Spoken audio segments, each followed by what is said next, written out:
Hi hello ಎಲ್ಲರಿಗೂ ನಮಸ್ಕಾರ. ಅರ್ಜುನ್ ನ್ಯೂಸ್ಗೆ ತಮಗೆಲ್ಲ ಸ್ವಾಗತವನ್ನು ಕೊಡ್ತೀನಿ. ನನ್ನ ಇವತ್ತಿನ ವಿಚಾರ ಏನಿರುತ್ತೆ ಅಂದರೆ, ನೀವು ಎಲ್ಲ ಸಿನಿಮಾಗಳಲ್ಲೂ ನೋಡಿರ್ತೀರ ಪೊಲೀಸ್ನವರು ಕೈದಿಗಳನ್ನ ಬೇಡಿ ಹಾಕ್ಕೊಂಡು ಕೋರ್ಟಿಗೆ ಎಳ್ಕೊಂಡು ಹೋಗುವಂಥದ್ದು. ಬಟ್ ಅದೆಲ್ಲ ತಪ್ಪು, ಅದೆಲ್ಲ ಕೆಲವೊಂದು ಕಾಲ್ಪನಿಕ ಕಥೆಗಳಾಗಿರುತ್ತೆ.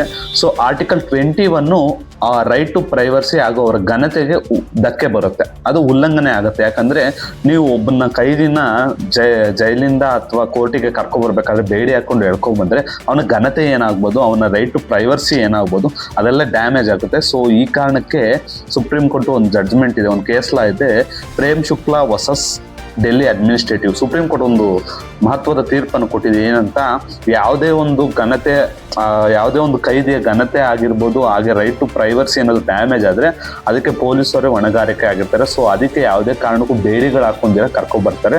ಬಟ್ ಅವರು ಯಾವುದಾದ್ರೂ ಕ್ರಿಮಿನಲ್ ಬ್ಯಾಕ್ಗ್ರೌಂಡ್ ಜಾಸ್ತಿ ಆಗಿ ಅವನು ನಟೋರಿಯಸ್ ಆಗಿದ್ರೆ ಅವರು ಆ ಒಂದು ಜಿಲ್ಲಾ ಮ್ಯಾಜಿಸ್ಟ್ರೇಟ್ ಯಾರಿರ್ತಾರೋ ಅವ್ರನ್ನ ಭೇಟಿ ಮಾಡಿ ಅವ್ರ ಹತ್ರ ಒಂದು ಪರ್ಮಿಷನ್ ತೊಗೊಂಡು, ಸರ್ ಈ ಥರ ಅವ್ರನ್ನ ಬೇಡಿ ಹಾಕೊಂಡು ಕರ್ಕೊಬರ್ತೀವಿ ಸರ್, ಅವ್ರನ್ನ ನಾವು ಕಂಟ್ರೋಲ್ ಮಾಡೋಕ್ಕಾಗಲ್ಲ ಅನ್ನೋ ಒಂದು ಕಾರಣಕ್ಕೆ ಅವ್ರನ್ನ ಇದು ಮಾಡ್ಬೋದು. ಆ ಟೈಮಲ್ಲಿ ನೀವು ಒಂದು ಬೇಡಿ ಹಾಕೊಂಡು ಅವ್ರನ್ನ ಕರ್ಕೊಬರ್ಬೋದು. ಅವ್ರು ನಟೋರಿಯಸ್ ಆಗಿರ್ತಾರೆ, ಅವ್ರ ಕ್ರಿಮಿನಲ್ ಜಾಸ್ತಿ ಬ್ಯಾಕ್ಗ್ರೌಂಡ್ ಇರುತ್ತೆ, ಆ ಒಂದು ಟೈಮಲ್ಲಿ ಮಾತ್ರ ಹಾಕ್ಕೊಬರ್ಬೋದು. ಅದು with the permission of the district magistrate. ಆ ಮ್ಯಾಜಿಸ್ಟ್ರೇಟ್ ಪವರ್ ಮಾತ್ರ ಅಲ್ಲಿ ವರ್ಕ್ ಆಗುತ್ತೆ. ಸೊ ಈ ಒಂದು ಹಲವಾರು ವಿಚಾರಗಳನ್ನು ನಾನು ಮುಂದಿನ ವಿಡಿಯೋಗಳಲ್ಲಿ ತಿಳಿಸ್ಕೊಡ್ತೀನಿ. ಆ ಕೇಸ್ ಲಾ ಬಗ್ಗೆನೂ ಎಕ್ಸ್ಪ್ಲೈನ್ ಮಾಡ್ತೀನಿ ಅಂತ ಹೇಳ್ತಾ ಮುಂದಿನ ವಿಡಿಯೋಗಳಲ್ಲಿ ಸಿಗ್ತೀನಿ. ಈಗ ಲೈಕ್ ಮಾಡಿ, ಶೇರ್ ಮಾಡಿ, ಸಬ್ಸ್ಕ್ರೈಬ್ ಮಾಡಿ ಅಂತ ಕೇಳ್ಕೊತೀನಿ. ಜೈ ಹಿಂದ್, ಜೈ ಕರ್ನಾಟಕ. ಮತ್ತೆ ಥ್ಯಾಂಕ್ ಯು.